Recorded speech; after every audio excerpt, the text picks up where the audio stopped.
YouTube live stream in the chat, so we can also open it on our screens if you have second screens. I will do this a little bit later because I never managed to mute this YouTube, and then it's a total disaster. So, but yes, it's a good point. I will also have a look at this so that to see regarding questions. A question from me to you all. Have you all enabled your cameras or disabled it? Or should we enable the cameras or not? I think we should enable them, no? It'd be nicer if people can see us. For the start, at least, yeah. But even for the presentations, I mean, I always prefer to see people when I'm presenting, but it's, I guess, up to you too. No, then I will share it. But I was just not sure if it was it's my settings or that you can you all have disabled your cameras or. Mm-hmm.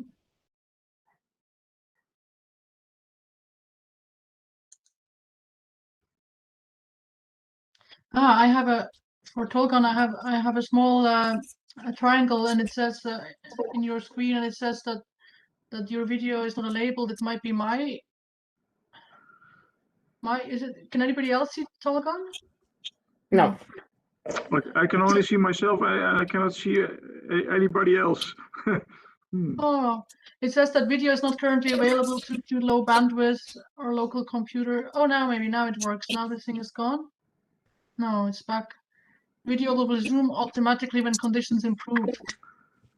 Okay. And it's 3 o'clock already. We start? Will Johanna are we already live on YouTube? Yes, we're live on YouTube and the chat is going. So I'll be monitoring for questions as we go. Excellent. Yeah, no, I think then we could start. Over to you, Barbara. Yes, thank you very much, Sylvia. So welcome all to this special event on the Center of Expertise of Global Governance and your research. My name is Barbara Varvas. I'm a lecturer in multi-level regulation and director of the Center of Expertise on Global Governance at the Hague University of Applied Sciences TUAS. Together with Dr. Sylvia Berg, I will be a co-host of this event today. Sylvia Berg is a senior researcher in our Center on Global Governance, and she's also associate professor at Erasmus University Institute for Social Studies. So let me start by saying just a few words about the whole Employment Network event, and also by thanking the organizers for giving us the opportunity to present the research and expertise of our center. The Employment Network event is organized for the 10th time this year. It is organized by Mr. Aurélien Lorange and the Law Program, International and European Bachelor of Law. Mr. Lorange is supported by a fantastic team of people from law, and the event is open also to students from other programs, including European Studies, International Public Management, and others. So today what we want to do, maybe before that, we would also like to encourage you to familiarize yourself with the whole program of the Employment Network event, because it's a very rich program. And the grand finale will be taking place this Friday. It involves an interview of a member of the European Commission in charge of education, research and innovation, Her Excellency Maria Gabriel. This interview will be by students, Dean Lidwin Bremer, and the Vice President of the University Board, Mr. Rajesh Raval. So we warmly invite you to this event, but also to other events this week. I think that's for now it, and now over to you, Sylvia. Yeah, thank you very much, Barbara, for this introduction. Yeah, I'll just briefly explain the program. So we're having first a presentation by Barbara Varvas on the center itself, and then we have 4 presentations on our research on different, giving insights or a snapshot on our different research projects that we are conducting presently. Christine Tremblay, who's a lecturer in law at TUAS, will talk about women and youth as the focal point of the research group UN Studies in Peace and Justice. And then it's my turn to talk about social accountability projects, and as an example of multi-level governance and maybe good governance. And then we have Dr. Anna Maczak, who's a lecturer also at TUAS in security and safety management, if I'm say this correctly, who will talk about policing Hurricane Katrina, the Western Africa Ebola crisis, and also the Fukushima nuclear disaster, and about multi-level regulation of policing such human emergencies. And finally, but not least, of course, we have Tolgan Robin, who's senior lecturer also at TUAS in European Studies on how to create a triple helix collaboration on international trade in The Hague. And I'm personally excited to find out more about all of these topics. I think we would like to get a better idea just before we start. And then, by the way, we want to keep all of us briefly to a 10-minute presentation and only allow for short clarification questions after each presentation so that we can keep the bulk of the discussion, of course, hopefully also networking for the sort of the second part, if you want, of the afternoon of the session. And of course, we will do our very best to finish on time. We will finish on time at 5 o'clock. We might finish even a bit earlier to give people a break who have other things to do at 5 o'clock. But yeah, for now, I would like to ask Johanna, our excellent assistant when it comes to these online tools, to launch a poll, which we developed just to get a better idea of who is in the audience and for us to better maybe tailor our presentations. I hope this will work. It's a poll which maybe you can see in the chat. There is a form. It's a Google form, and if you please take a couple of minutes to fill it in. I think you need to. I had to click on a approve button, but then it should work. That would be great. Thank you. I think those on the YouTube live stream should also get the link in the chat box, so you can also fill it in, please. We would like to have a sense of who's watching us, interacting with us this afternoon, and what you actually would like to get out of this meeting yourself. And then I will also ask Johanna to share the results with us in 1 or 2 minutes.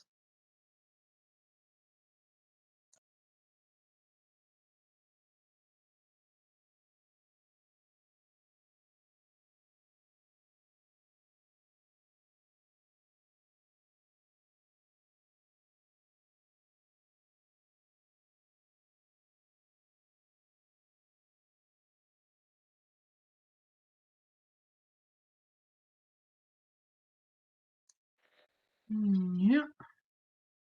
How is it looking, Johanna? Do we have some responses? They are certainly rolling in. I do think that the live stream tend to fall a little bit behind the meetings. So I'm hoping that some of their results will also start appearing. But I will share my screen even if they don't. But we do have some rolling in, so that's good. Mm-hmm.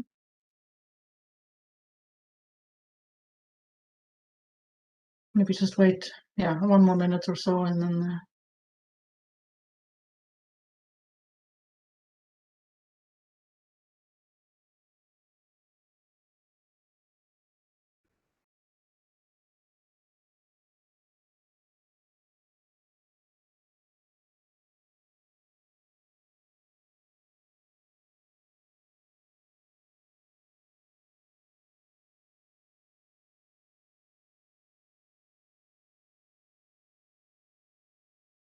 please go ahead, Johanna, if you think that we have a critical mass there. Right. So I'm going to share it here. Can you see the screen now? Perfect. Okay, so we have the first question here. where we're logging in from. It seems that the majority is, well, all of us are in the Netherlands, different parts of the Netherlands, I'm sure. But the ones that got to answer today are from the Netherlands. And as to the answers for professional positions, we have the majority being students, but also some academics and researchers with us today, both on the YouTube live stream and here. And then we have on the professional disciplines, the majority being law professionals, or maybe law students, more accurately.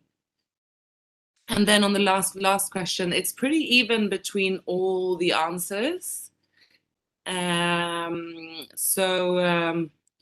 that's the result from the poll as of now, and I will share the results if we get any more participations on the poll at the end of the networking event. Yeah, excellent. Thank you so much. Yeah, please enable Dr. Barbara Warwas to share her screen so she can give her presentation. Thank you.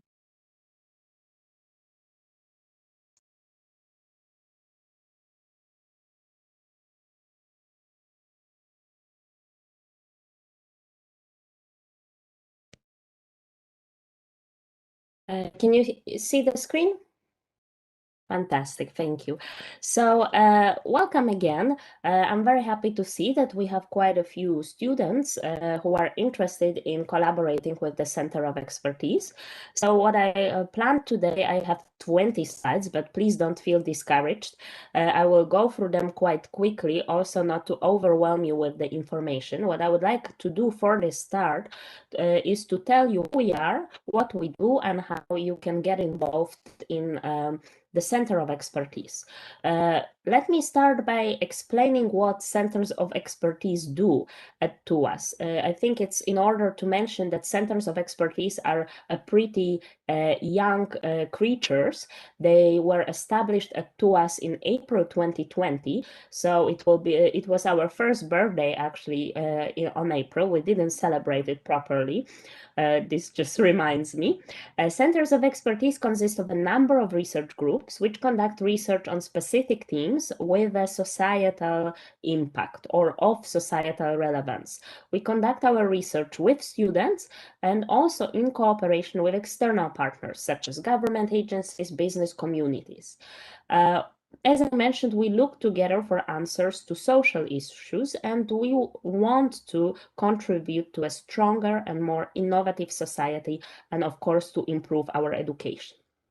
So, Barbara, sorry, just very quickly, do you mind putting it to full screen? Then we can see, I think, even more, if that's possible. Sorry to interrupt. I did it on purpose. I thought it would be quicker because I okay, Thank you very much, Sylvia, for encouraging me to challenge my IT skills. It wasn't that bad as I thought it would be. Yeah, so we have these 7 centers of expertise established. We are one of them on global governance, but I think it's also nice to mention our colleagues who work very hard on developing research culture at TUAS together with the faculties and students. These are the centers of expertise on cybersecurity, digital operations and finance, governance of urban transitions, health innovation, global and inclusive learning, and Mission Zero, on top of the one on global governance. You can find information about the centers of expertise on the landing page of TUAS, and I really encourage you to read more about the fascinating projects our colleagues and ourselves are conducting. So who we are organized at the different levels, I would say. Let me start with the management level. of course, have a leading lecturer who is myself. Then we also have a program coordinator. Until the last month, it was Remel de Vert, who is still working now in the center, but in a different capacity. But from early June, we will welcome a new colleague who will become our program coordinator, Maike Delors. And we also have a fantastic management assistant, Deborah Spinabelli. That on the management level. Then we also have 3 research groups that are headed by lectors.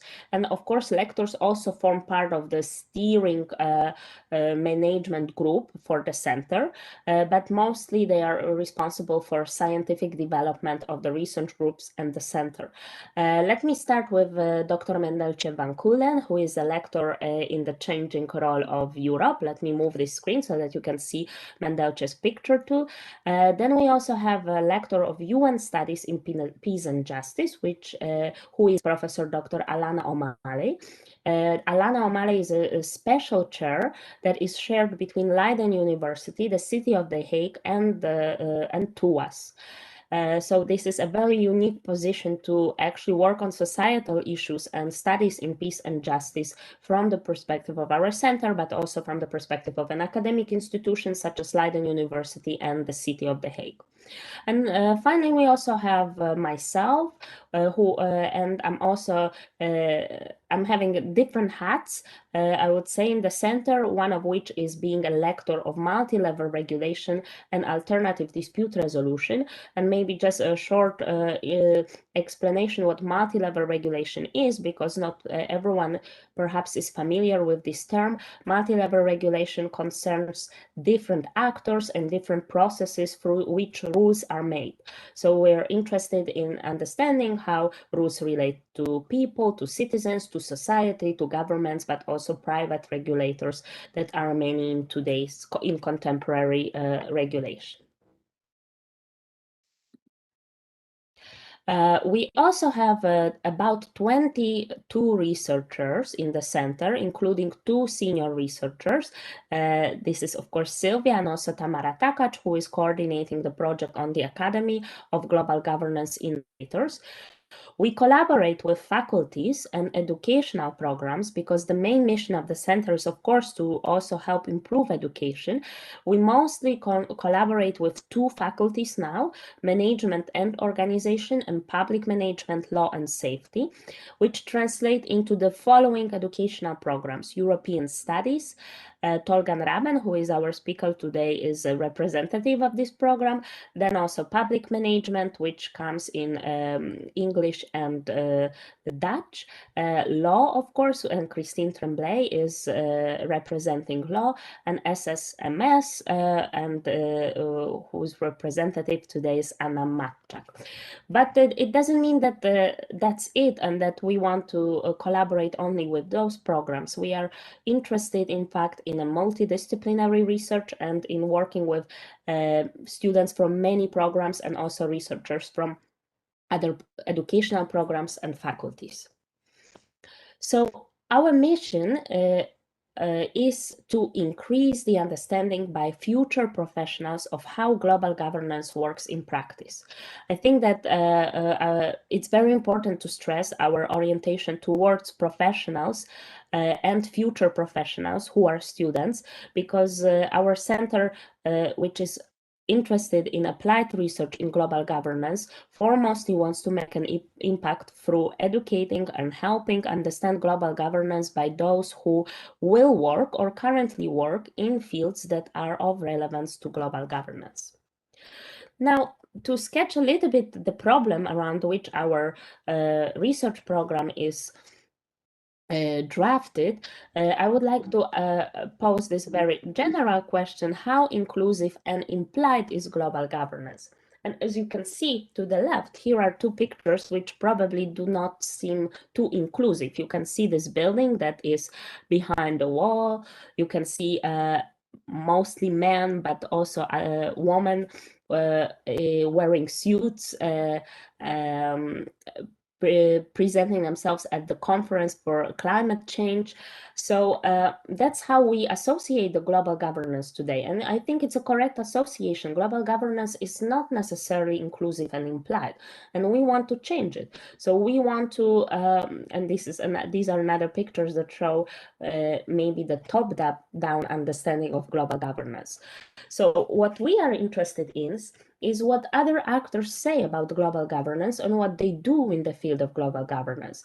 Here you can see an example of an NGO who is focused on global reforestation, and we try to reach out through our research to those so-called underrepresented actors who may not necessarily be immediately associated with global governance challenges, but they do things that matter for global governance on a daily basis. For example, the aforementioned NGOs have their own plan on how to stop climate change, and this plan seems to be quite relatable. For example, it includes learning how to recycle properly, supporting women and educating girls, using renewable energy sources, and so on and so forth. So we also look, in order to be critical, we also look at those who are not necessarily supportive of global governance. You can see that there are many trends in many countries now towards nationalization or focusing more on solutions within national borders. And we are also interested in those who express so-called local resistance to global challenges. And you can see people, even in the Netherlands, who don't want to build windmills or solar panels on their territory, or who don't want to take part in abandoning gas and oil. So we are interested in learning from all these experiences or all these approaches, whether positive or negative, to global governance, and we're trying to shift towards more inclusive global governance. And what is quite important to stress that in finding solutions for global challenges, citizens, companies, and local civil servants are just as important actors for us as diplomats and world leaders. Why? Because they actually do change global governance as we speak. So what we are trying to do is to move from the left to the right, to move from less diverse to more diverse group of global governance practitioners, to maybe making global governance more local, to understanding more local solutions to global challenges. That's what our research program is about. We call it a multi-actor and solution-driven approach. That means that we study global problems with the people directly involved in those problems. We are interested in, we study what those people do, how they do it, and how their practices can be improved. This, as I mentioned already, allows us to unpack global governance into more local practices of new and underrepresented actors, and to develop new collaborative solutions to global problems through communities of practice, qualitative research methods such as interviews, surveys, discussion groups, archival work, and citizen science. Of course, global governance is a very broad field, so we want to stay relevant. This is why our research program is periodically reviewed to make sure that we are focusing on the challenges that are of most relevance to contemporary citizens, societies, but also future professionals. But our fields of expertise navigate around our research groups that concerns European studies and public administration, peace and justice, multi-level regulation, and alternative dispute resolution, but also development governance.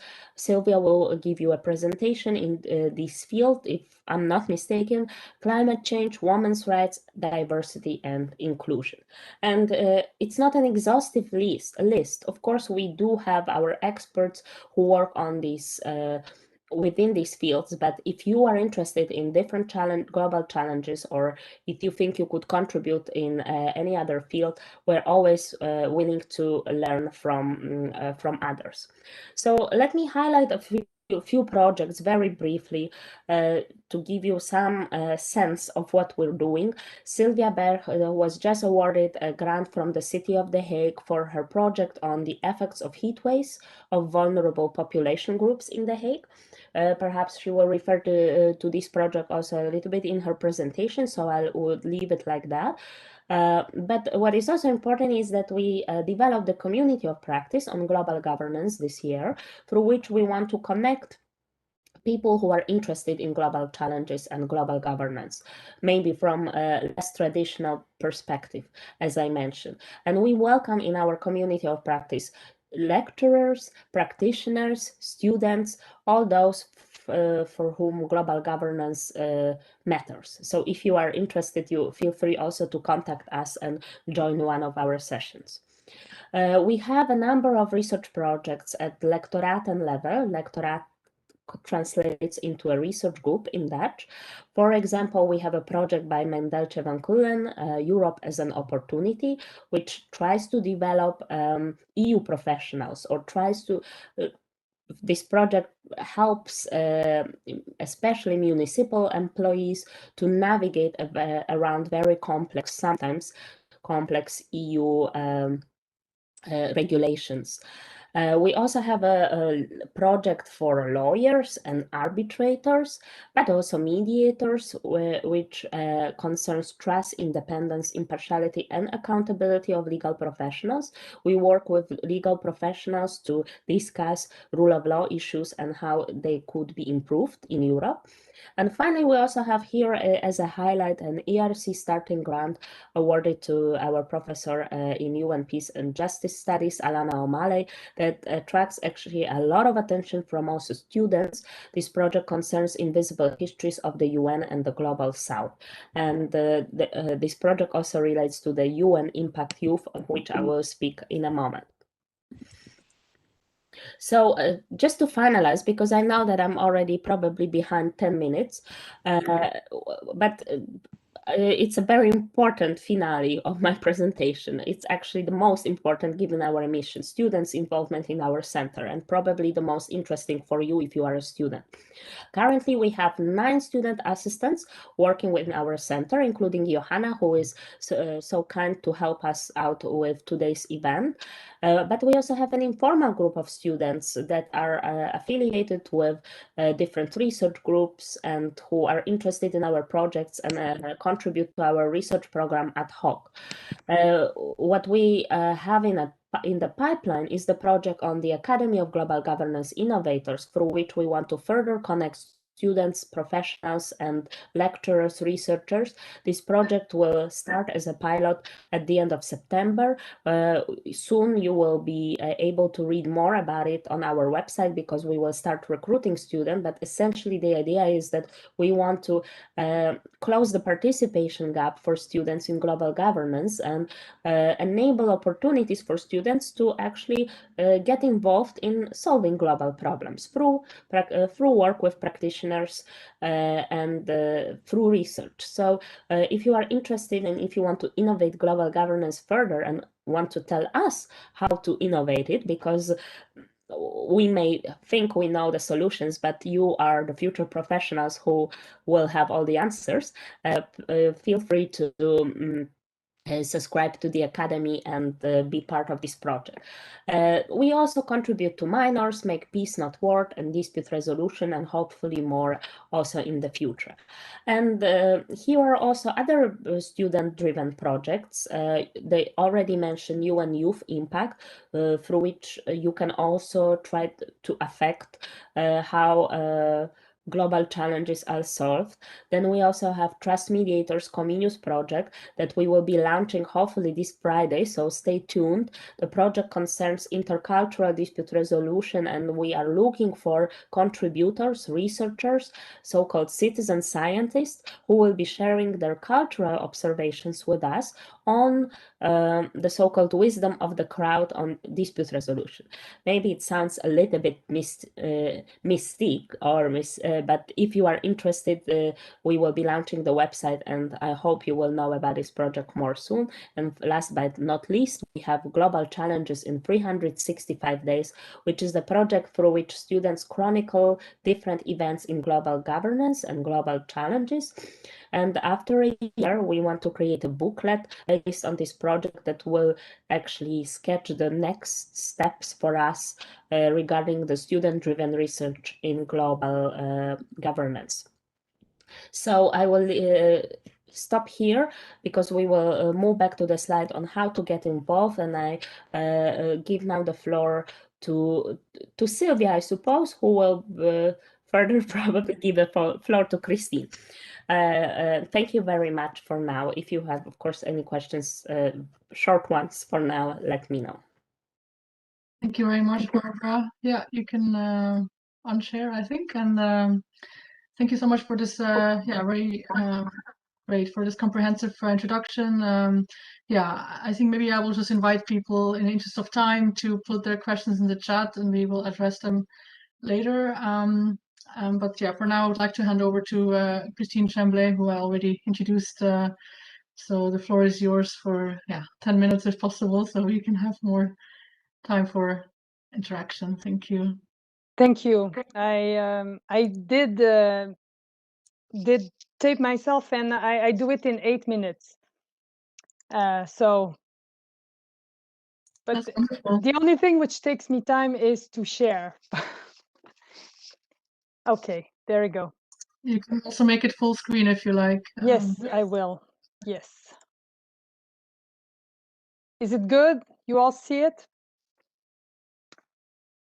Okay, so as had been said, I am a lecturer at law, but I also do research for the research group on UN studies in peace and justice with lecturer Professor Dr. Alana O'Malley. The research group has different focal points, but I will not mention them all today. I'm going to focus on two. The one I'm involved with, and another one, youth, which I've been doing some activities in that theme of the research group. So we start with women and peace building.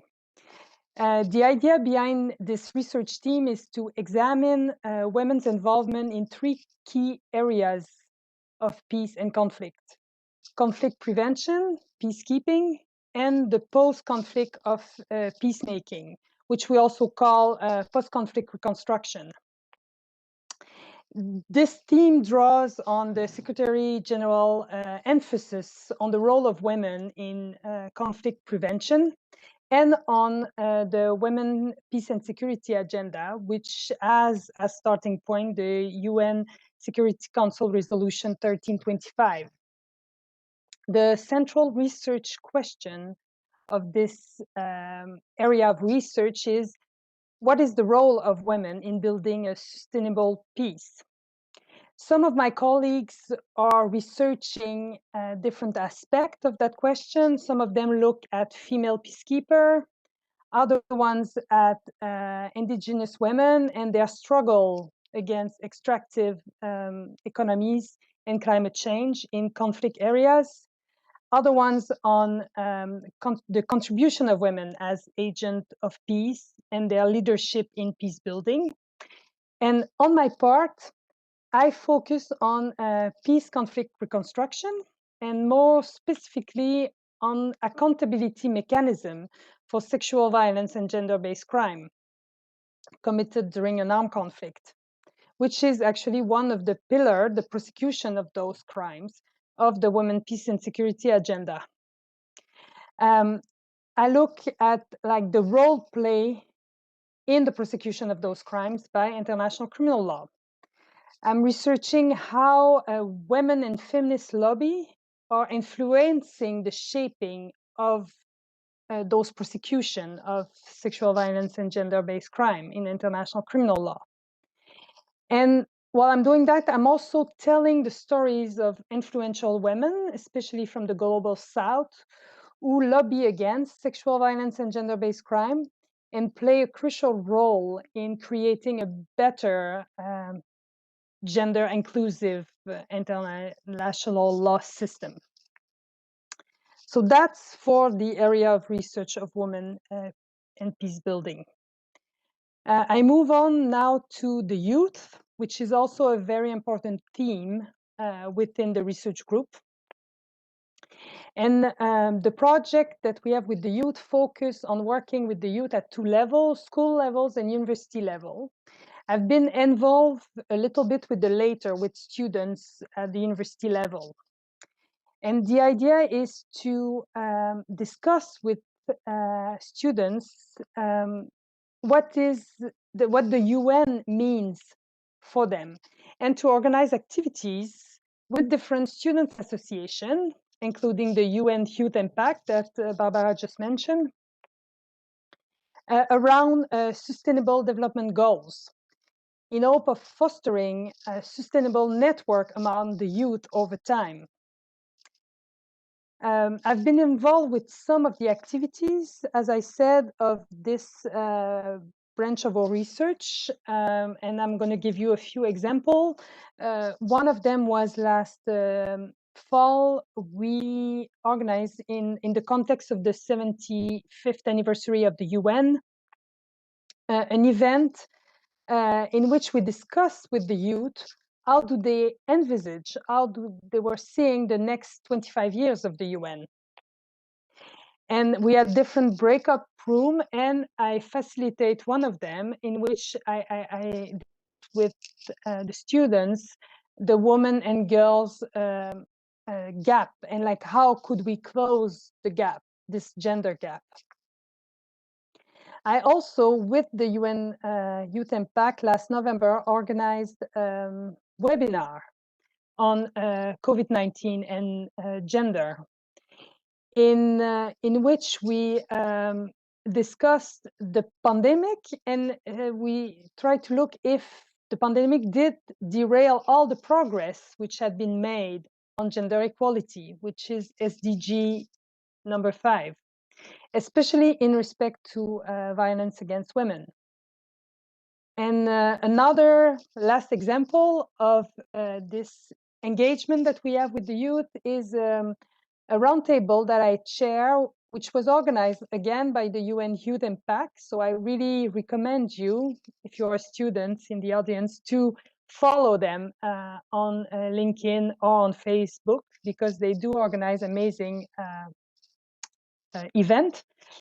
And it was the idea of that roundtable was to discuss the youth as agents of change, and to see how can we capitalize on youth resilience and translate their energy into political change.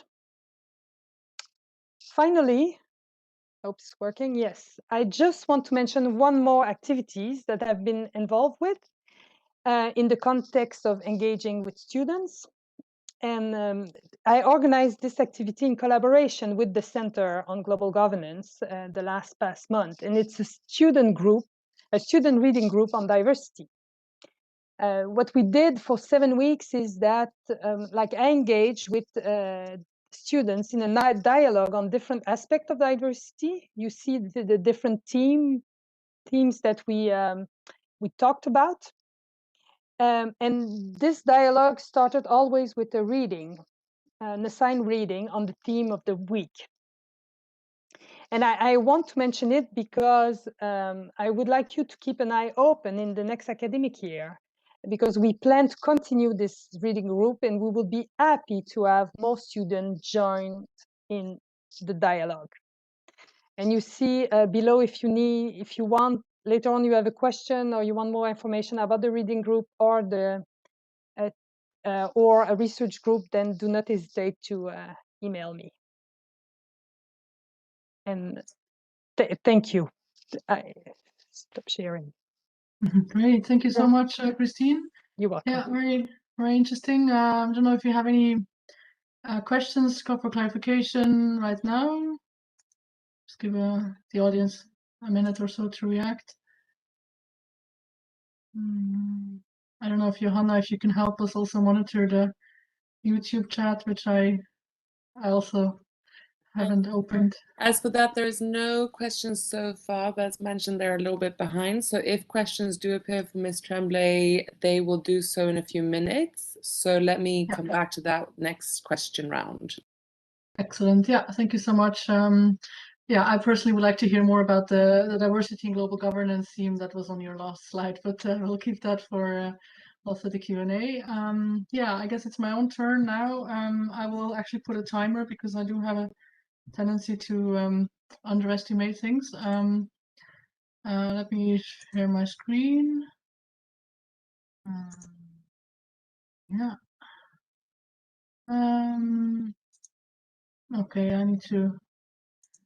Can you see it properly, or can you see the presentation mode? Okay, good. Yeah, so this is research that I've sort of been engaged in before joining the Center of Expertise, but which I'm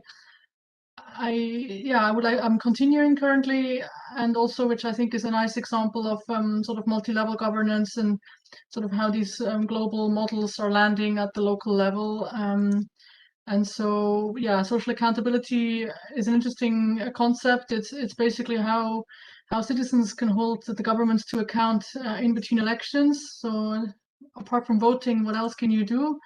And the World Bank's definition is actually quite technocratic. It's about the extent and capability of citizens to hold the state accountable and make it responsive to their needs. So there's this needs element, which you can say maybe it's subjective in a way, because yeah, who determines what these needs are and how they should be responded to? And I thought that for the lawyers among us, it would actually be nicer, and also I prefer this definition by academics, which is more about an effort to hold public officials to account for the provision of public goods, which are actually existing state obligations. So it's not a voluntary sort of thing just to be nice for your citizens, but it's actually something that people are entitled to, and that maybe is, well, that has a legal backing of some sort. And I find that interesting because, as we will see, this is sort of, yeah, something that the aid industry, the World Bank and others are a bit afraid of getting into this, because it's more political. It's, you know, people can actually mobilize to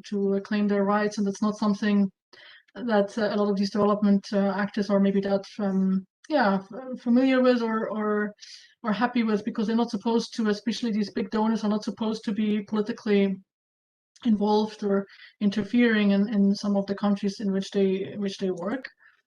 But anyway, people are very optimistic about social accountability as, you know, something that will solve all the problems we have. There will be less corruption. There will be more empowered citizens, and the relationship between state and society will also improve. And there is a role here for external actors, NGOs as intermediaries between the state and the society.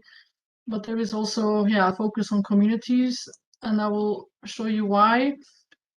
And this is just one of the tools, community scorecards. There are many tools or mechanisms that fall under this social accountability label.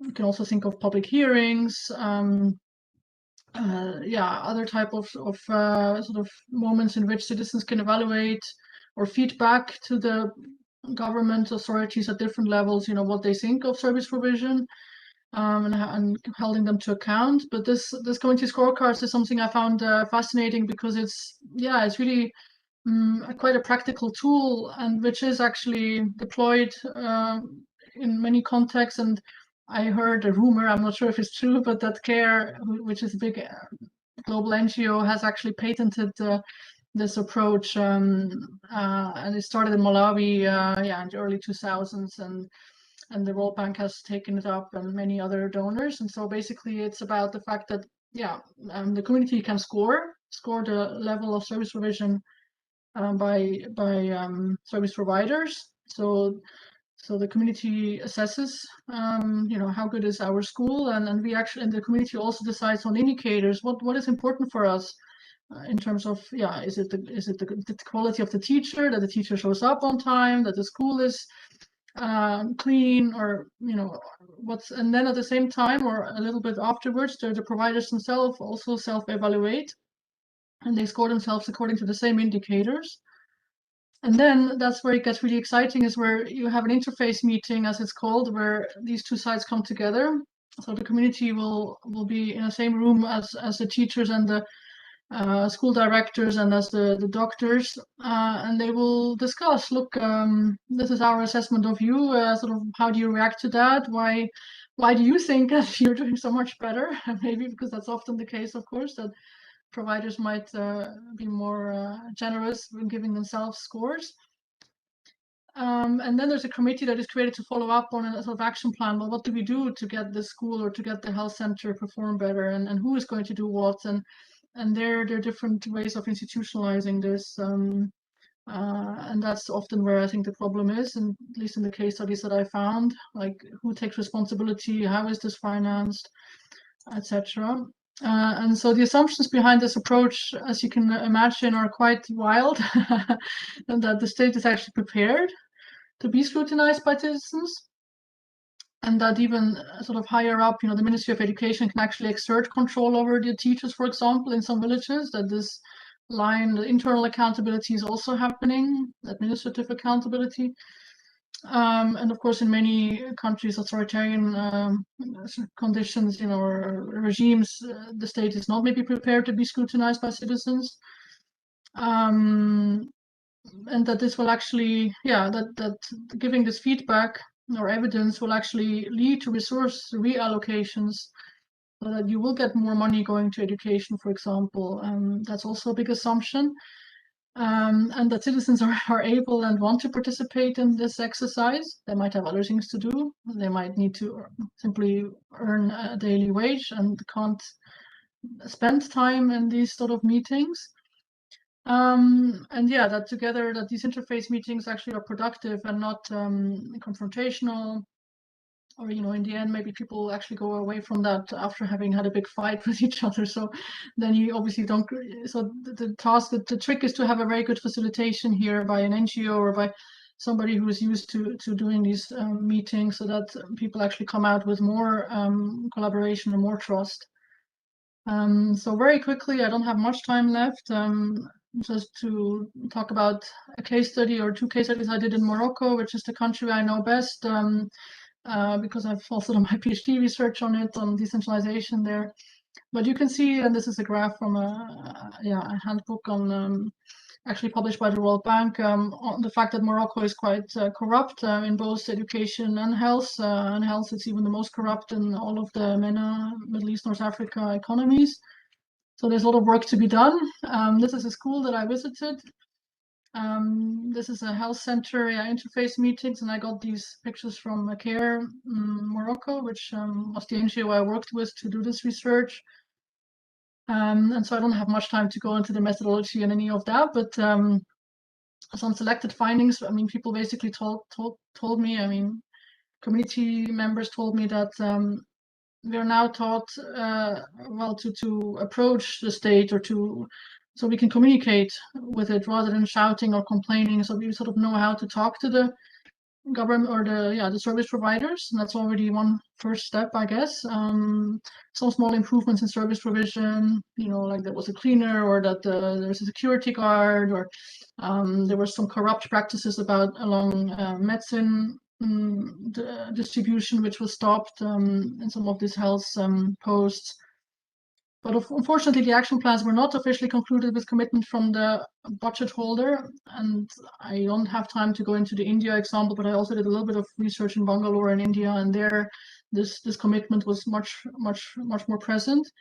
But what I found interesting, and for you maybe relevant as lawyers, is that this absence of entitlements or rights-based language, nobody was talking in. I didn't see this in any of the project documentation or with the people on the ground. So the next research trip that I made was actually about finding out in the capital city, in Rabat, going around the ministries, like what are these service standards, what are people entitled to, and that was also quite a struggle. So and that, of course, you can think, why is that the case? Is it because the government doesn't want citizens to know their rights that they have? Is it because they don't exist? These are interesting things to study. And this is another school I visited in the High Atlas Mountains near Marrakesh, where they actually did improve these toilets on the bottom left. They only had 2 toilets for, I think, 900 students, and in the end they managed to have a lot more. But it was actually funded by maybe you know this person, Richard Branson, who is a billionaire, I think, one of the richest people in the world, from Virgin Atlantic Airlines, and he has a hotel there, a very nice 5-star hotel. So the people who are living there actually were in the Parents Association. They had their kids in the school. Okay, my time is up. I'll wrap up quickly. And so they had a charity. The pilots from Virgin Atlantic made a charity walk, a hike, and they collected the money to be able to pay for these toilets. So actually, what I found out is that this actually had nothing to do with the World Bank project, with the whole scorecard initiative. This was actually something separate. But I was sent there to look into a success story. So basically, I mean, I think the only thing you need to maybe look at is the, and I apologize for too much text on the slide, is at the bottom where, you know, is actually the state is let off the hook in a way, because everybody claimed this as a success story, but the state didn't do much. It didn't do anything at all. In fact, the money came from private funders. So my selected conclusions is that, yes, this is a long-term transformation. The social accountability initiatives, they need long, sort of having a one-year project is not going to bring about much change, but they are the beginnings of community empowerment, which might, you know, in the future, if they're sustained, could lead to some transformational impact. But really, shouldn't we maybe look at these entitlements and raising awareness around them as a precondition for successful social accountability? And maybe that's where you come in as legal professionals, from some of you, sort of to help me understand this, and then tell me maybe where can I find these entitlements apart from the Constitution? You know, where are they really documented? And again, some other questions about, you know, are they meant to complement formal processes or substitute them? What about other accountability institutions like ombudsmen, like auditors? How do these initiatives work together with those? And right now I'm starting up another project, a very small one, but with local researchers in Lebanon, Tunisia, and Morocco, where we are going to document some of these case studies, not these ones, but new ones on local notions of accountability. What does it actually mean for people on the ground, and how do they interact with these donor funded models, and does it actually mean anything to them? And there's a working paper which came out recently, which I co-authored, which maybe you would like to look at, and I think some students have already engaged with. So that's it. I think I can stop sharing. I hope that you could see and hear me well. And that it at least gave you some idea of what I'm up to. So I don't know if there are any questions in the chat or anywhere else. Otherwise, we keep the substantive ones for. Oh yeah, here Dylan asked, what incentives are there for state leaders and officials to consent and participate instead of using authoritarian habits of cooptation? Yes, exactly. That's a great question. We will get back to that maybe in the Q&A. But that's something. There's a whole big answer behind that, I guess, with the assumption on the Weberian state and whether it exists or not in those environments. But thanks, I'll keep that in mind and hopefully come back to that.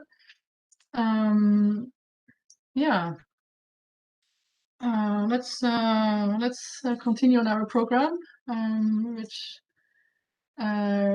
means that I will have the pleasure to give the floor to Anna, Dr. Anna Marczak, to talk about the multi-regulation of policing humanitarian or human emergencies. Yeah, thank you. Yes, thank you very much, Sylvia. It's a little bit of a long title, and apologies for this, but I just wanted to stress the connection to the research group, and as well as the methodology and the foundation of the research. But let me just quickly share the presentation first. I believe you can see it now, right? Yes, great. Yeah, okay, great. I can see some nodding. Okay, so I also have usually issues with time management, so I'm gonna jump in straight away. So I'm Anna Maczek. I'm a lecturer in comparative criminology in the Safety and Security Management Studies program at TUAS. And this particular research, I believe it's a new addition to the center and the research group on multi-level regulation. It connects with one of my research interests, which is public trust and confidence in law enforcement and the police, among some other interests, but this is like a revival of something that that I started working on and exploring some time ago. But with this research is particularly tailored to 3 case studies and in relation to a specific issue, which is a human emergency, but there are different types of human emergency.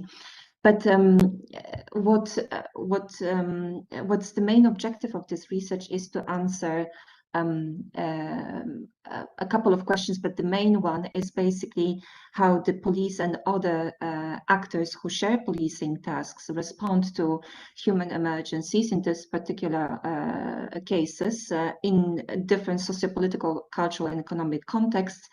And how this multi-agency work under so much pressure pans out. What are the success stories? What are the obstacles and challenges? But I will come back to this in a second. I first want to very briefly outline the context of each case study to highlight what are the benefits of looking into these cases.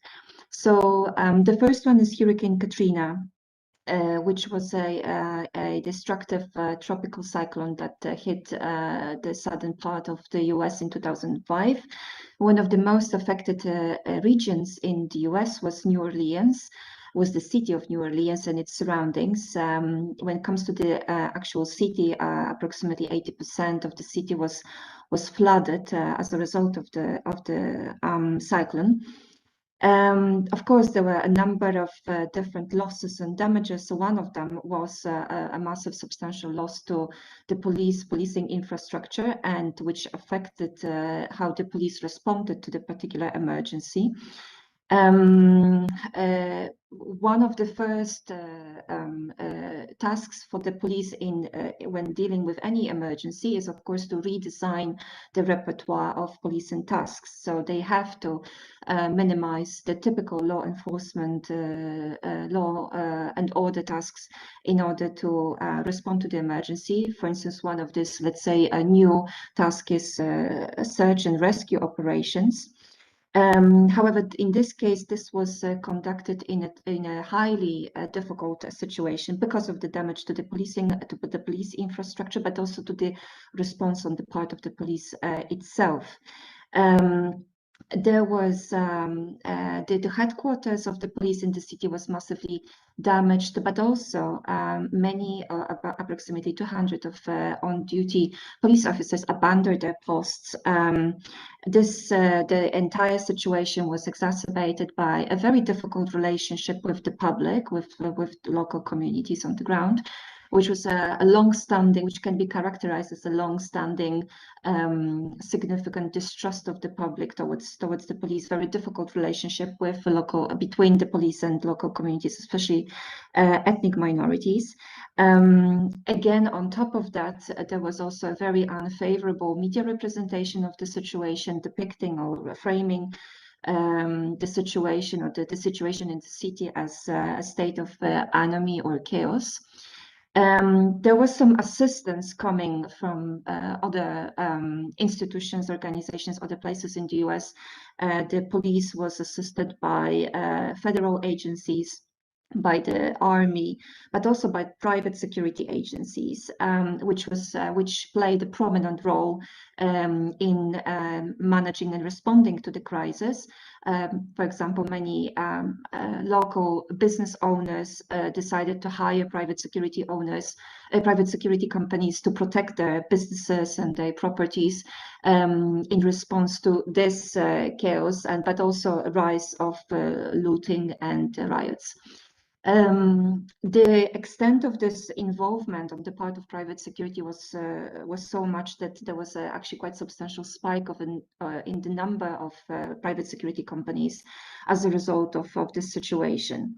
The police response was heavily criticized as much as the nature of the multi-agency collaboration, which links with the overall critique of the American police, the tendency to be over-militarized and to use overly excessive tools and measures. A slightly different context is the context of the outbreak of the Ebola epidemic in Western Africa between 2013-2016. What's interesting in this context is that actually we deal with a different emergency example, but also we deal with, in fact, 3 most affected countries. It's Liberia, Guinea, and Sierra Leone. Here, what's also interesting is that the police, as a first responder, as an emergency service, gets lost in translation a little bit. It's mostly depicted as one of many security actors. It's rarely mentioned in terms of overall assessment of the situation. It's also criticized for being inefficient, for being not well prepared to handle the emergency, but it's usually depicted as part of a bigger picture that the training that the police in those countries received as some sort of international collaboration assistance coming from international bodies and actors was basically inefficient. This is also very frequently linked with the situation prior to the emergency, with the fact that these countries are defined as post-conflict countries, and the epidemic itself triggered these memories and experiences of previous conflicts, which in fact also impacted on the efficiency of this response on the part of the police. What's also interesting, like in the context of the US, we also see multi-agency collaboration and assistance coming from different actors to share this policing tasks. Again, these are this is military, domestic military, or international or foreign military service. Coming from countries such as the US, the UK, Germany, Canada, or France.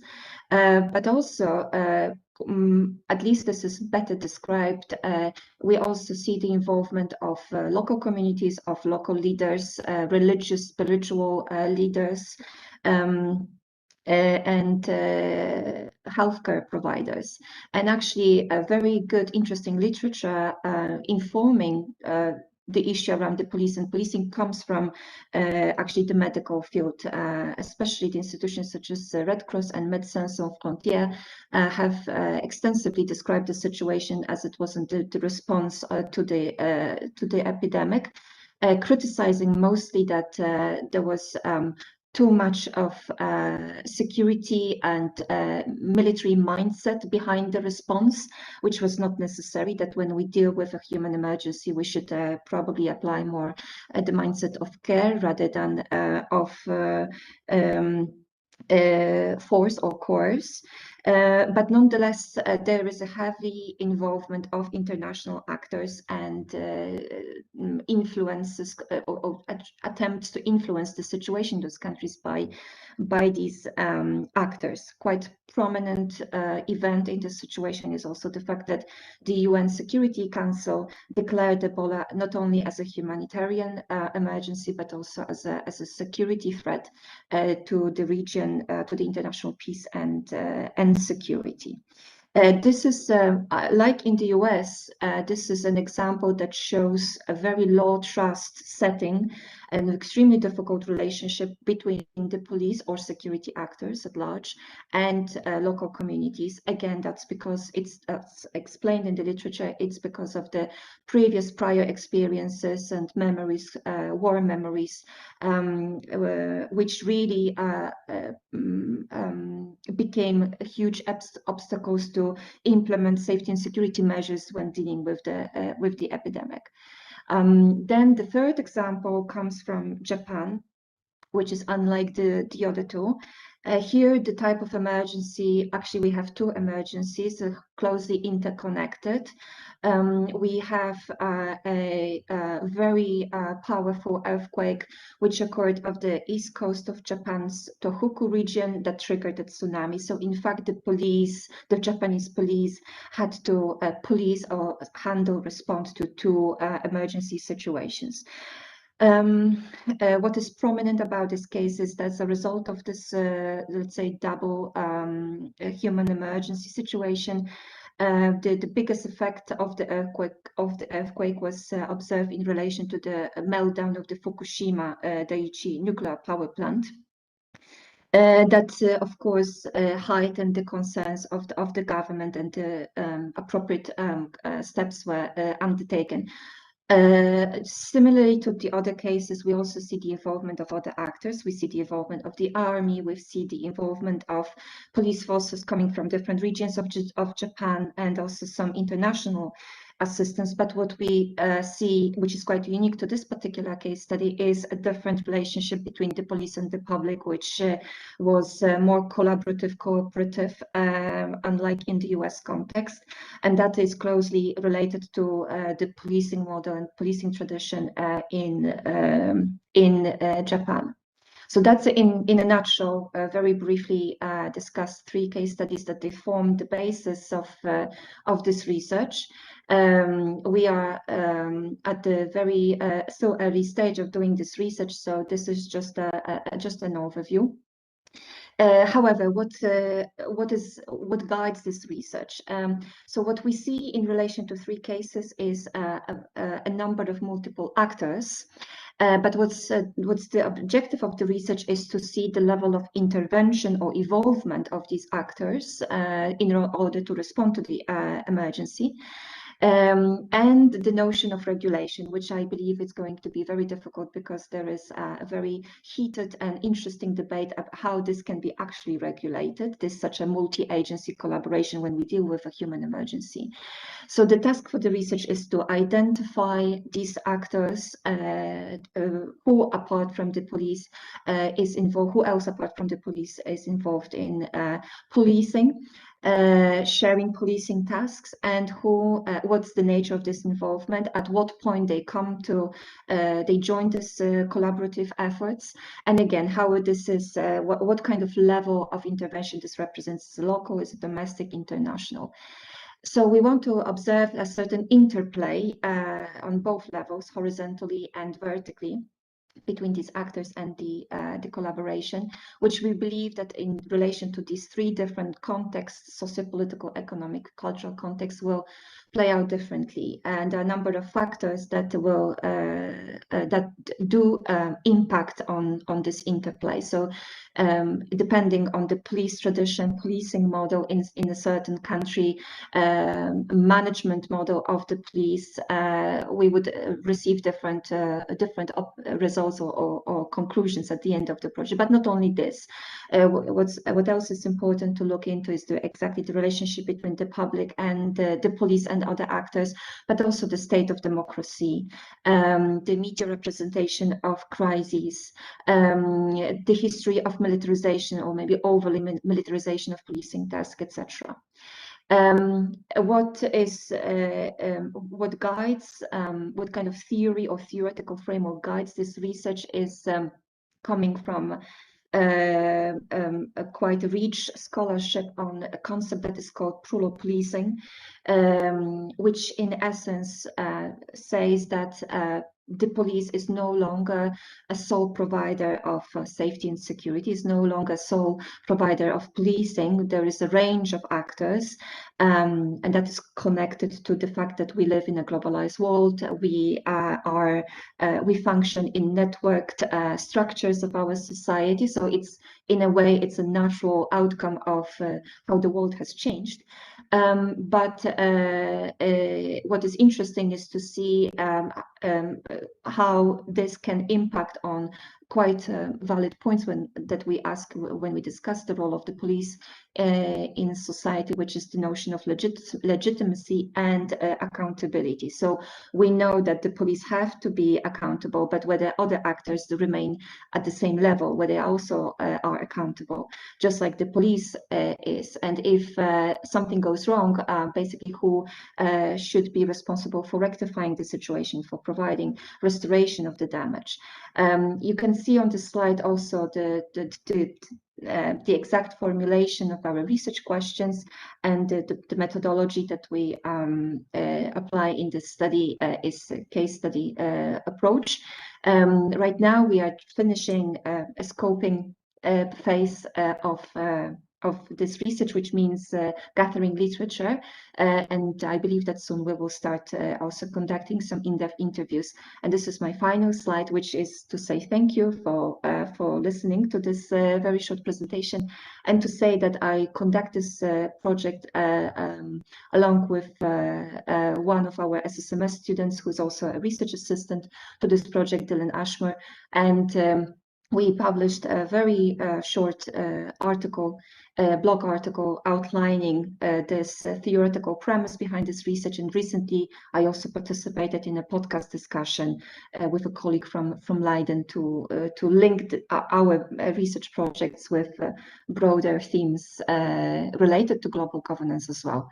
I hope I managed to say everything that I believed was quite important about this research within 10 minutes. I'm sorry if I if that was a little bit more. Yeah, I'm sorry, you failed on that count. I think by about 6 minutes over time, but I didn't want to stop you because it was really fascinating, and thank you so much for this. I think it was a great illustration of what Barbara said earlier about the focus of the Center of Expertise on different actors and practices, and so thank you so much. That's really exciting to hear all of this, and let's move on maybe swiftly then. I did check the chat, and there's no question for you at the moment in terms of clarification, so I think we can just move on to Tolgan and his presentation. Tolgan Robin, senior lecturer at in European Studies, on the Triple Helix collaboration, international trade in The Hague. So moving back to The Hague now, having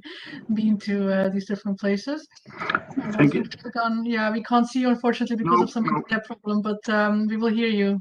Yeah, and I'm trying to connect to my screen, but there seems to be a problem there. So I can hear you all, but I cannot see you either.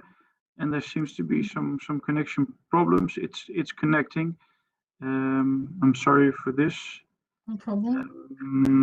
Can you share your presentation or not? I'm trying to, but it's loading. So I'm trying to. Yeah, I'm trying to. Wait a second.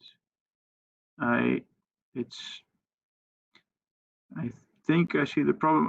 I'm logged in via Firefox, and there seems to be a true problem connection. Yeah, Firefox doesn't allow me to access my screen. So what I could do now, because I now see this, I could log out and try to log in. It will take a few minutes with Google Chrome, and then the problem should be fixed. So is it possible for me to just? I think so. I think it's worth trying that. Yeah. Okay. We, in the meantime, can of course continue discussion. Let's see. I could answer Dylan's question, I guess. Yeah. Shall I do that in the meantime?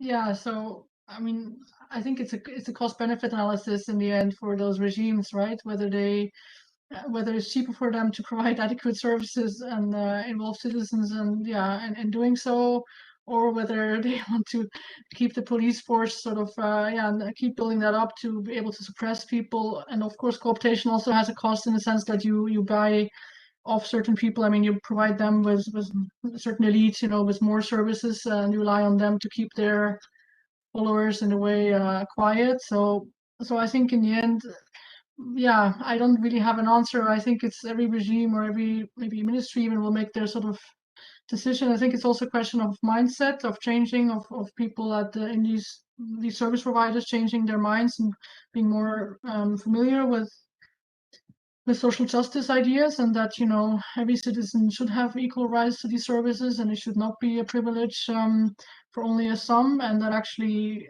they can benefit from getting feedback because it will help them do a better job.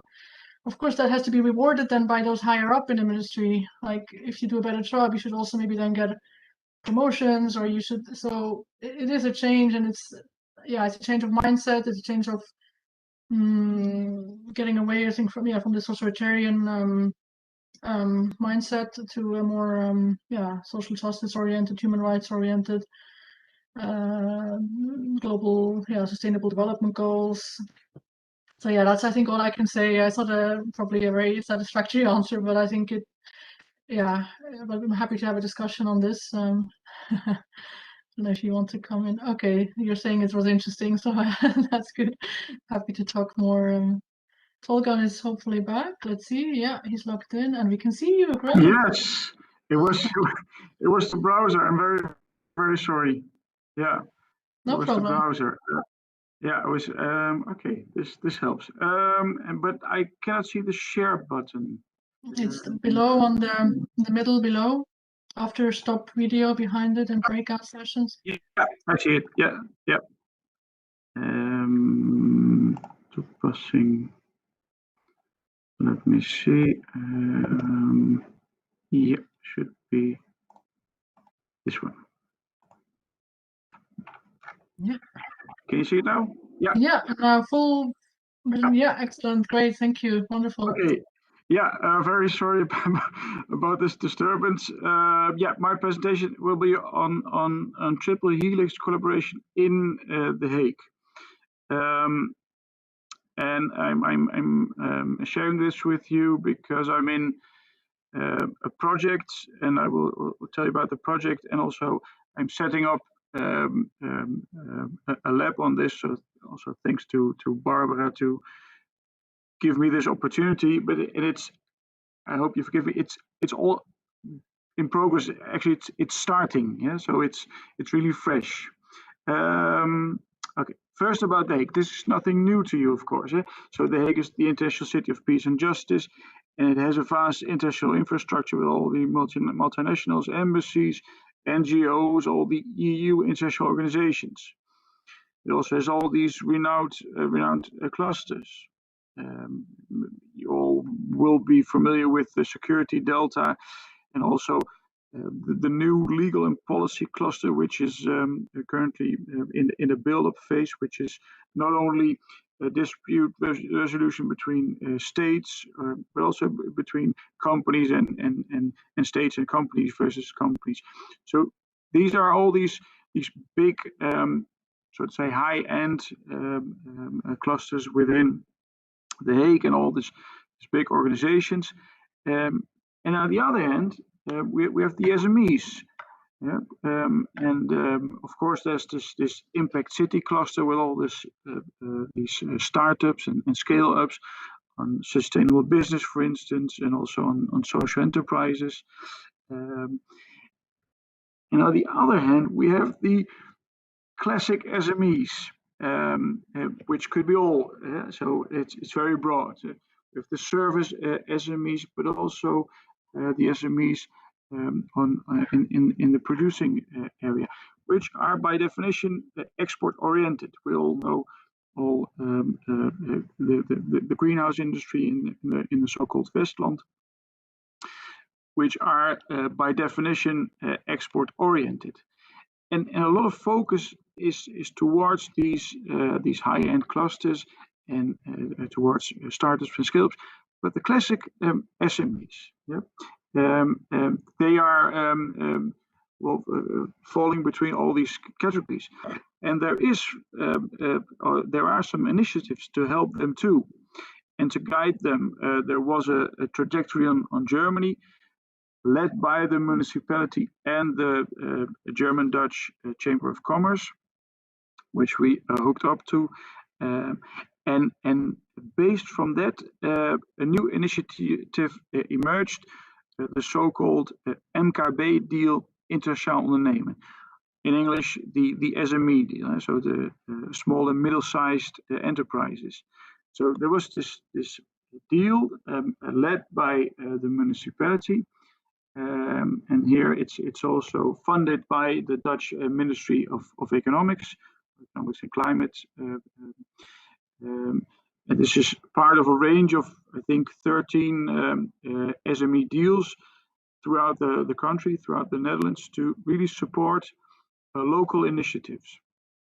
And in The Hague, because of its international nature, they chose to go for the support of SMEs who want to export. And they didn't choose this randomly. Yeah, so and this is done because I will show you in the next slide on this, because SMEs, and then we'll return to the previous slide, because SMEs are the backbone of the local economy. Yeah? So it's really these international focused SMEs who are the most resilient, who are future-proof, who create new jobs. And you see there, so this is really a fascinating area where you have a mixture of SMEs and all these international contacts who attract also new international employees and also these international ties. So the strength of these small organizations basically is really powerful, because together they create an enormous force for The Hague, for the local economy, but also for the diversity, because they attract so many new people, so many new employees, so many new jobs. So that's why we have created the SME deal. And on this slide you can see the structure of this deal, so the governance structure, and it's led by the municipality, so Gemeente Den Haag, the city of The Hague, and together with the two contractors, so to say, the Hague Business Agency and Innovation Quarter, and a lot of major economic players in The Hague. They've created this deal, and the purpose is to work together. So it's led by the municipality, and it's structured by the Hague Business Agency and Innovation Quarter. But you can see here that there's a diversity of organizations who are in this project together. And also THUAS is participating. I'm in this partner board because they've asked me to participate in this because of the work for the German trajectory. And this SME deal focuses on Germany and on the UK because of Brexit, and in Germany because a lot of SMEs who will start with export will focus on nearby markets, mainly on Germany, because it's the biggest economy in Europe. It's nearby, it's relatively easy, and it's such a vast market.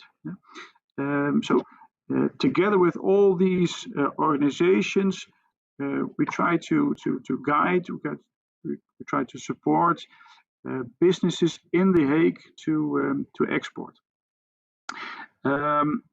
And like I said, it's a joint effort, and this makes it really interesting.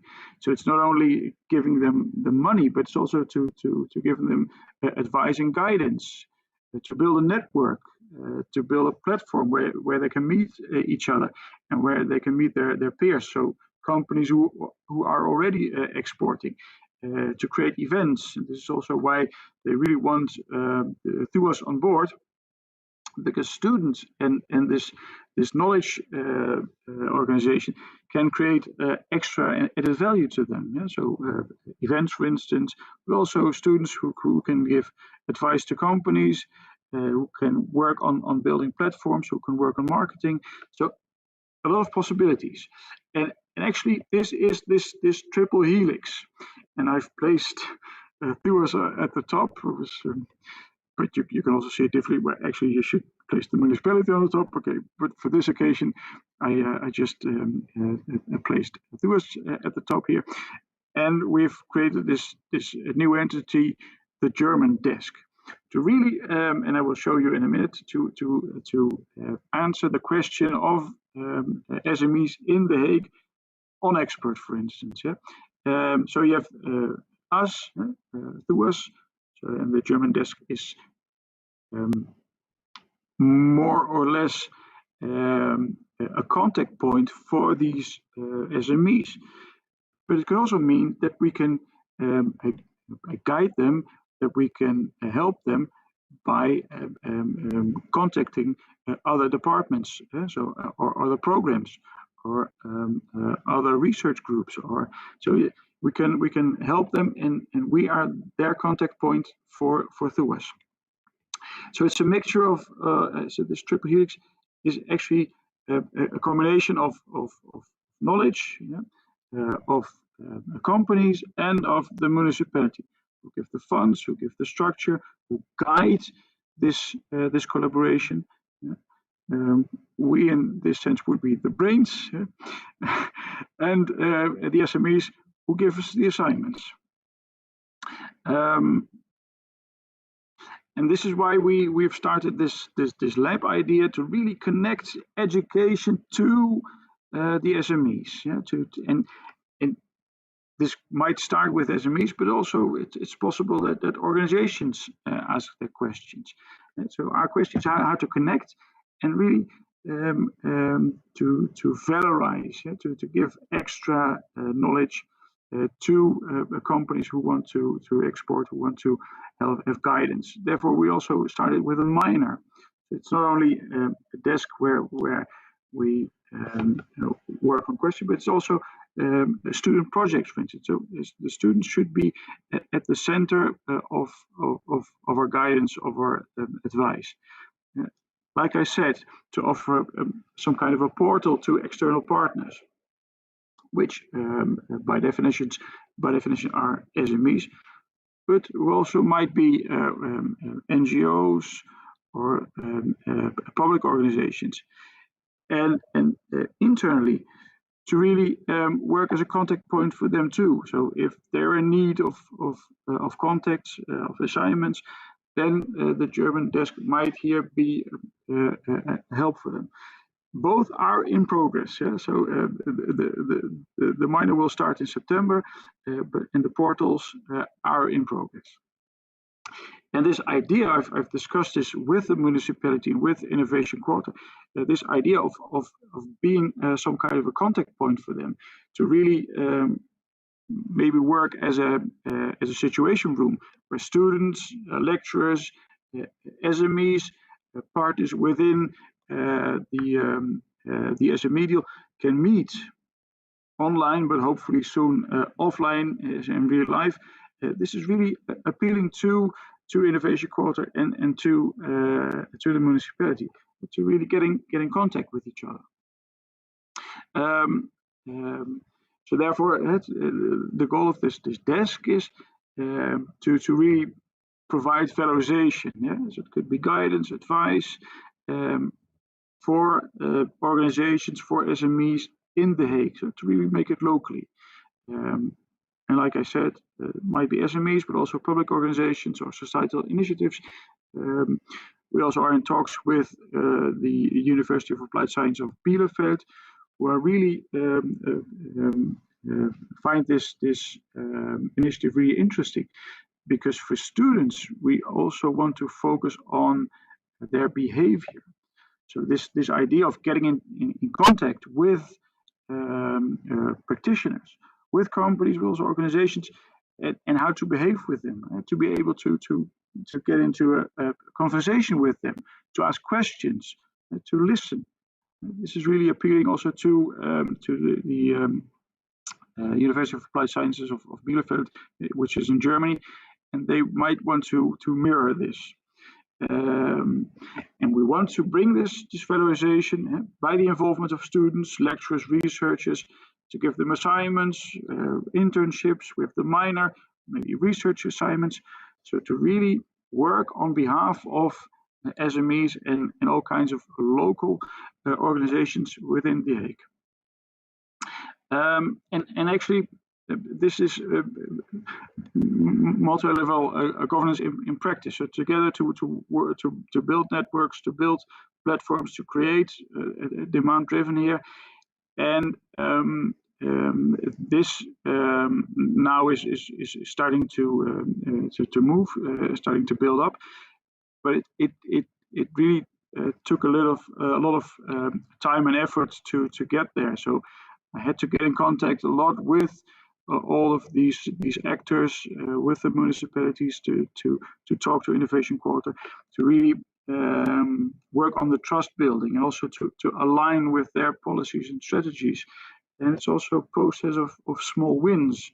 You know, sometimes you have to a joint goals, but also could also just be a knowledge exchange, or a different perspectives, which is really interesting for a university or a university of applied science. So so all in all, it's really to invest in relations here. And also it was and is still a really an iterative and an incremental process. So it's a process of jumps and bumps, and it's interesting to see how to connect to all these major actors. Therefore, it's one of the assignments for me also to create some kind of a toolbox from this. So how will you get in contact with all these major actors in a city? And of course, the local context and the local demand really plays a role. So it might be different in another city, but how is this local toolbox for collaboration with all these major economic actors, how does that work, and what would be a best practice here to also show to others, you know, to disseminate this knowledge for others.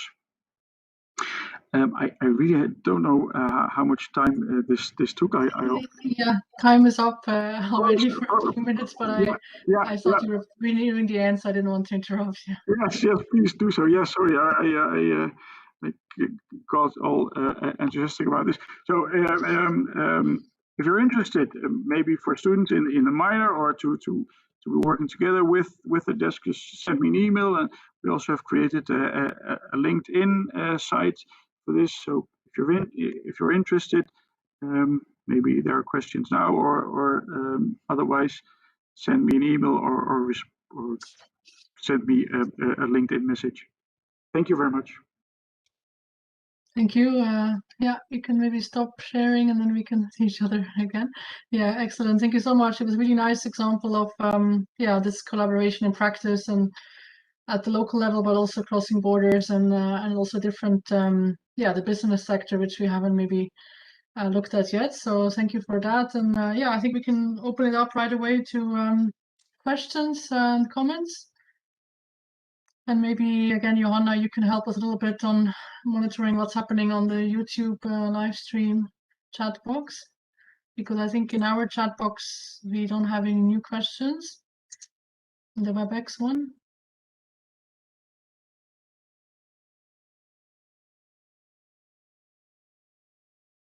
Okay, no questions on YouTube yet. Okay, maybe it will come. But in the meantime, I do have questions for Tolgan, but I don't know if, and I know you have to also, well, we have time. You have to leave a bit earlier, but we have time, 15 minutes. So shall I ask my question, or is anybody else? I was wondering about the sort of what is the main purpose of this triple helix? Is it, I mean, because you mentioned added value, sort of for whom exactly? Is it just to increase the trade? Is it to match the supply and the demand better from these different companies and their market in Germany, or their partners in Germany? Is it B2B? I'm trying to understand a little bit more. What's the added value of this collaboration? Thank you. Yeah, but this is a model. There are also more complex models on this. This is the simplest model basically, but you also have this quadruple or quintuple helix, and to add yet other fields. But this is really to help the different actors with all their own needs and demands, and basically sorry, this is some audio problems here. I hear an echo, but I think it's gone now. To be complementary to each other. So where the SMEs have their demands and their questions, the municipality or innovation quarter have the funds or the structure, and we, the university, can help by supplying interns, for instance, or to conduct a research or to do an assignment for those companies. So we are basically complementary to each other, and you can add this model by also add the environment, society, for instance. So you could say this is on behalf of the city of The Hague, not only the SMEs but for the whole city. So therefore, this complementary model. So you also saw these arrows. So we work not only for ourselves, but we work for all actors in the model. If this makes sense. Yeah, thank you. No, it does. Yeah, yeah. Maybe just a very quick follow-up question. Which sectors are these companies mostly in? I mean, is it any SMEs or? That's the interesting part. This deal has been started by the 1st of January, but we're now in talks to really start it by September. So as the minor starts, they're now in the application phase. So I will also post some messages on this. So they are now trying to engage with the SMEs, to attract the SMEs, and then a selection phase will start. There are two possibilities that they're all over the place. So cross-sectoral, which probably will be the case, but also might be that there will be some kind of a natural selection that there will be a focus on sustainability, for instance, but probably it will be a cross-sectoral. And if the minor starts, then we will see how we will guide the company. So either one by one, or we will focus on a sector, for instance. Yeah, no, that makes sense. Thanks a lot. Yeah, we're all curious to hear more about it by September. Yeah. Who else would like to ask a question? Or yeah, Christine. Yeah, maybe a quick question to Anna.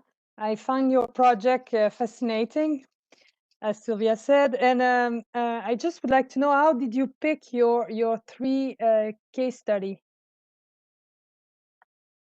So basically, there were a number of factors I took into consideration. First of all, I wanted to have a case study with a different type of emergency to see differences, and I think we will see some differences in terms of policing responses and how the relationship is like in relation to different types of emergency.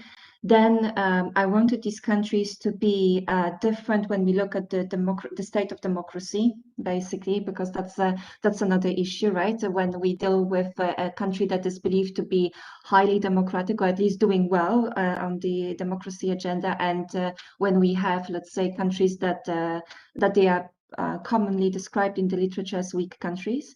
And then basically I wanted to look into the Japanese case because of it's a little explored context in the field of criminology, and I think there is a lot to learn from it. For instance, when it comes to the notion of community policing in Japan, this is what we know about community policing. We mainly know this from the studies conducted in the US or in the UK, in general in Anglo-Saxon countries, and I think there is a lot to learn from how the Japanese from the Japanese history of community policing.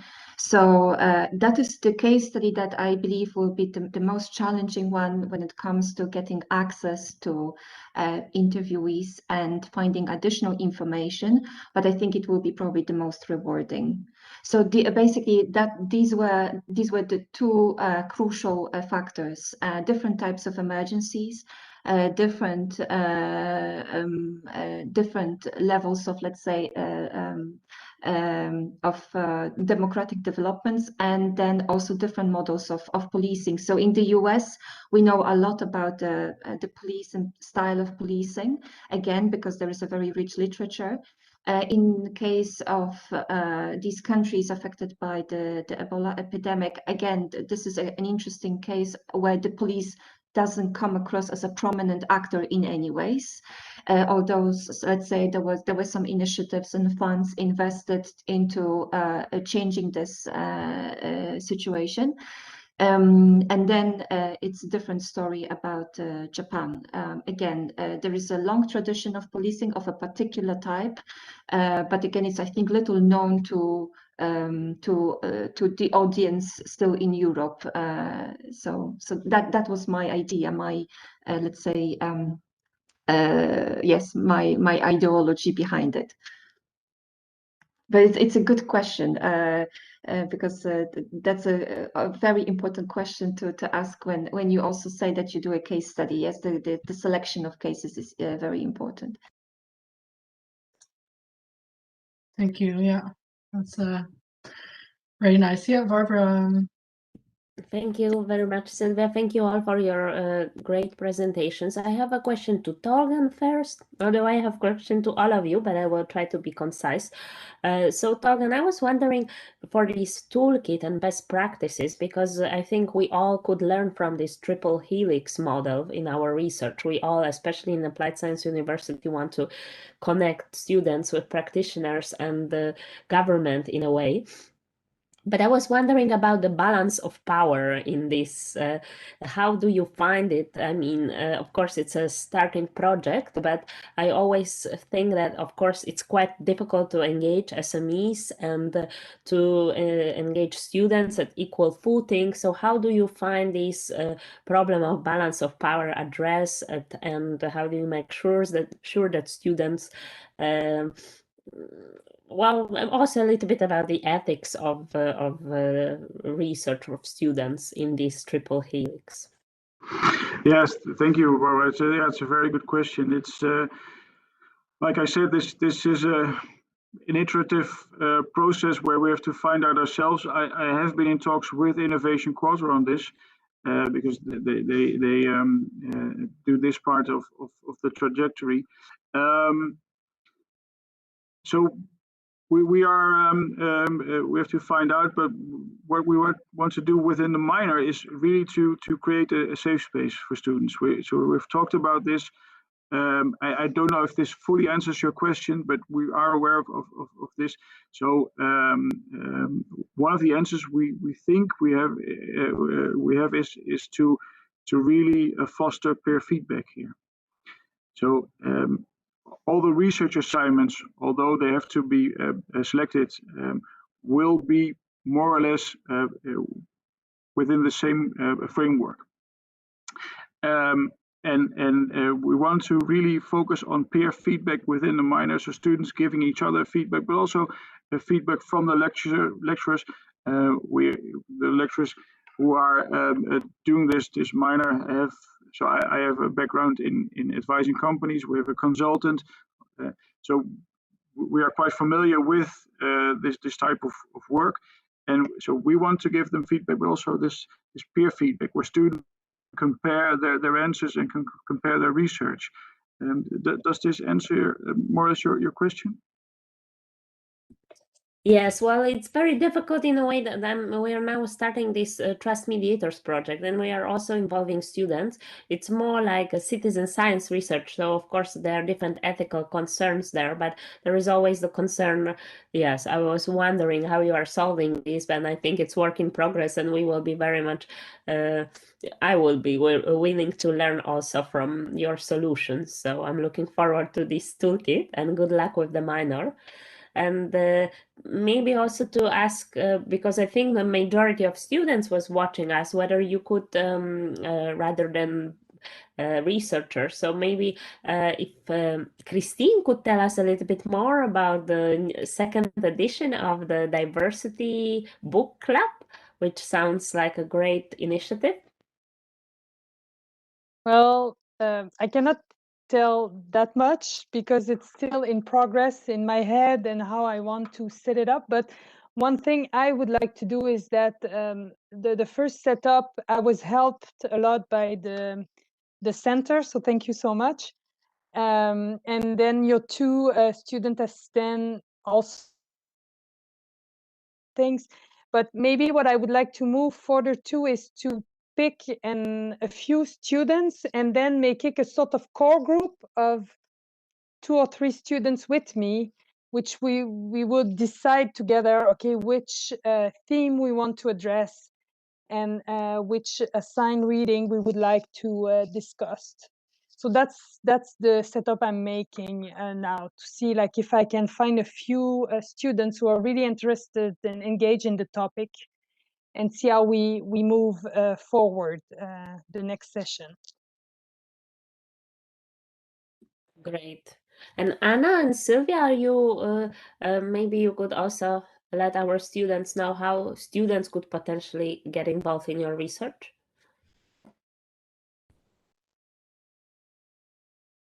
Yes, so I already work with one of our students, so I think he's already in the audience.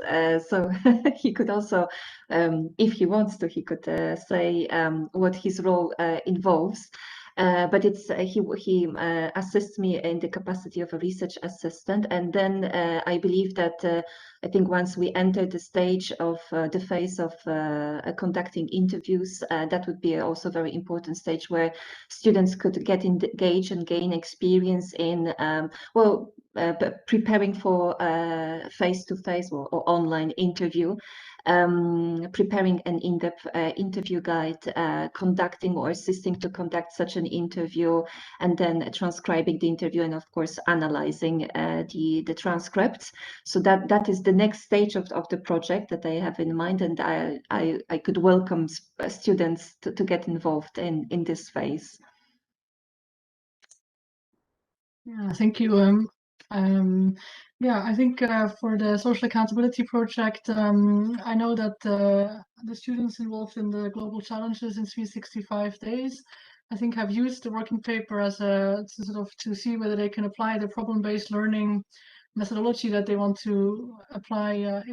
They tried it out, I think, so I will meet them tomorrow and find out how that went, because it was a sort of a research agenda, which I was very happy when they were excited or interested to use it for this project. So that's one way, and of course, eventually, I think students can help a lot also when it comes to discussing, once we have the findings, discussing them, and we present them, to ask us critical questions, to really dig deep, to help us sharpen our analysis. I think also when it comes to disseminating the findings, and of course, because they also have networks, students, which we would like to benefit from. So it's not just us providing networks to them, but hopefully also students to us.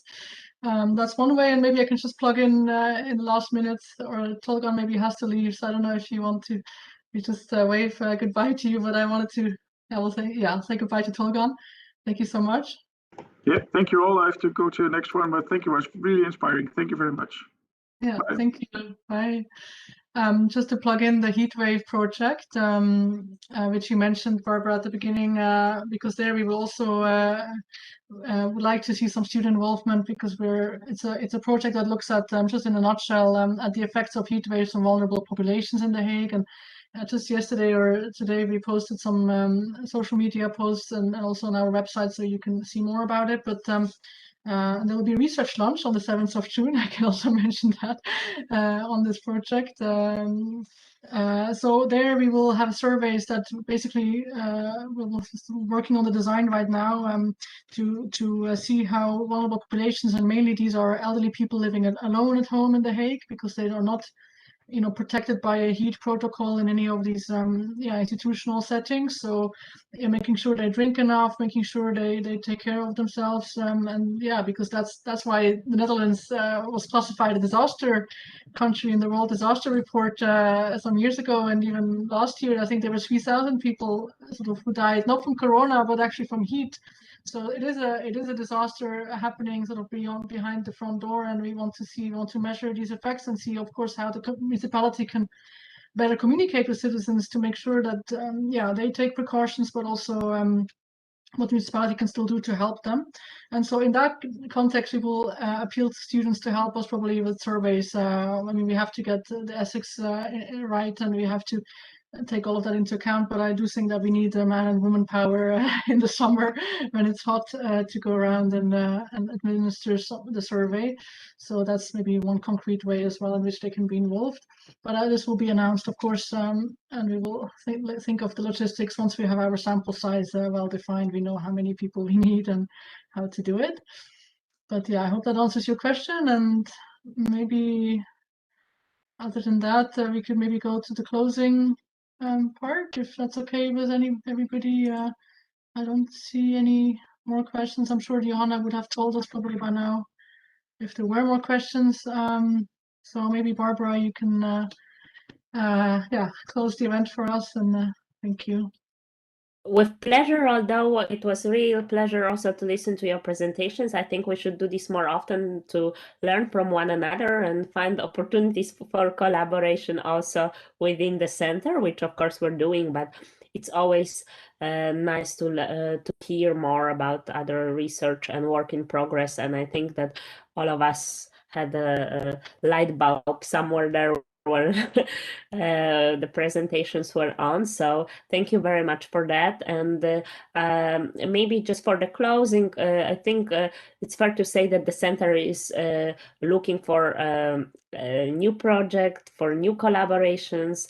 We're interested in building consortia.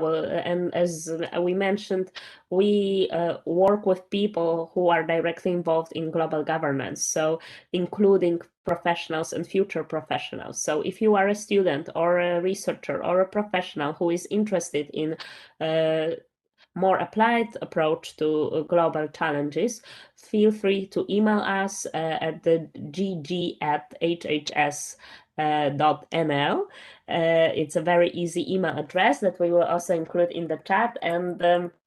And we also want to learn from you, basically, because it's our research agenda is quite flexible and should be responsive to the challenges and to the actual real-life problems of global governance.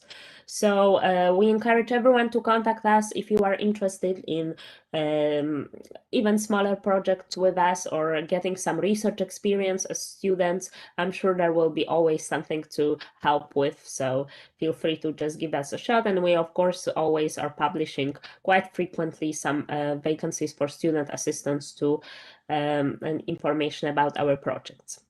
So I think that's it. And again, thank you very much for your presentations. And I wish you all a very nice and sunny afternoon. Thank you. Bye. Thank you. Thank you also to Denise and Dylan for participating. And thank you. Bye. Thank you very much. Have a good afternoon, everyone. Bye. Thank you. Bye. Bye.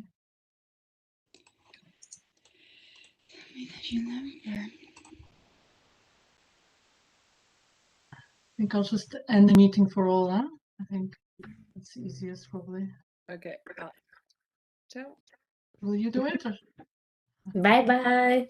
Bye. Thank you, Sylvia. Thank you, Johanna, very much for your help. Oh, my pleasure. You're welcome. Bye. Bye.